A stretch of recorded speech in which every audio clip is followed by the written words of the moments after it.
हमारे आध्यात्मिक कर्णधारों ने सर्वप्रथम इस तथ्य को उजागर किया कि हमारी श्वास में असंतुलन मौजूद होता है। पाश्चात्य संस्कृति का पालन करने वाले लोग इस बात से आश्चर्यचकित होते हैं। श्वास में असंतुलन की बात उन्हें शायद इसलिए रास नहीं आती क्योंकि श्वास क्रिया में असंतुलन का अवलोकन उन्होंने कभी किया ही नहीं।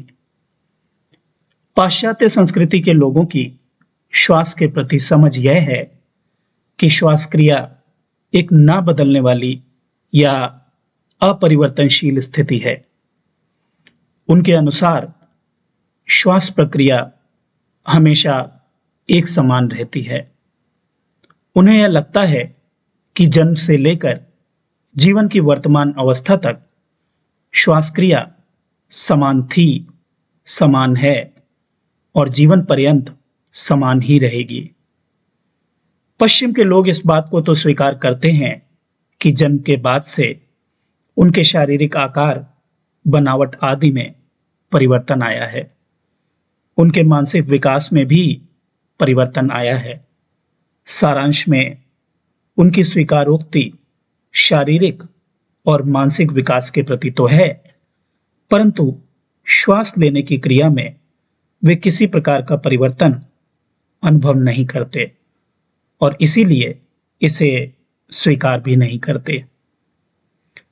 हालांकि वो लोग जो अध्यात्मवेत्ता हैं, जो ऋषि परंपरा में विश्वास रखते हैं, जो मन और आत्मा जैसे विषयों में रुचि रखते हैं, वो इस बात को स्वीकार करते हैं कि हमारे जीवन का, हमारे शरीर का श्वास से गहरा संबंध है और परिस्थितियों के अनुकूल श्वास भी परिवर्तनशील है।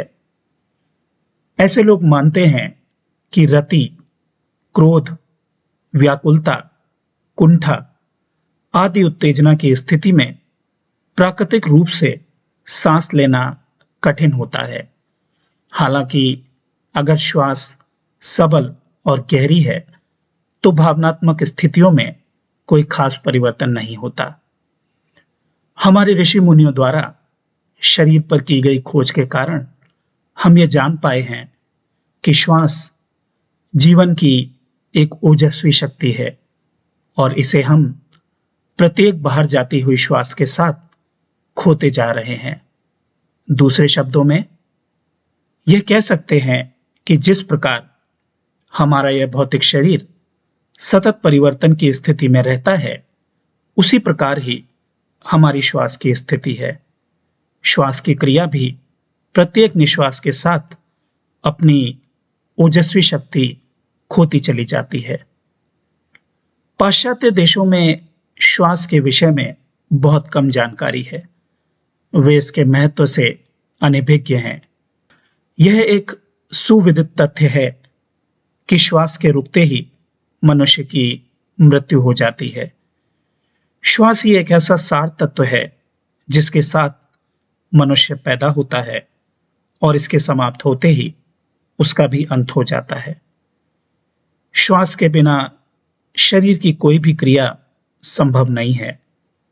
बिना किसी विशेष आराम के भी हम सारा जीवन बिता सकते हैं।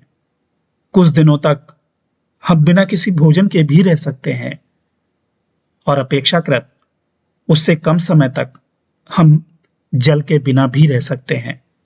लेकिन बिना श्वास के हमारा जीवन कुछ पल के लिए भी संभव नहीं। श्वास इस समस्त चराचर जगत में विचरण करने वाले जीवों और मनुष्य जाति के जीवन का आधार है, जीवन का कारण है। एक नवजात के पैदा होते ही श्वास क्रिया ही वो पहला चमत्कार है जो घटित होता है। दुर्भाग्य से हम श्वास के महत्व को कमतर आंकते हैं, इसकी अनदेखी करते हैं, जिसके कारण हम श्वास से होने वाले भौतिक और आध्यात्मिक लाभ से वंचित रह जाते हैं।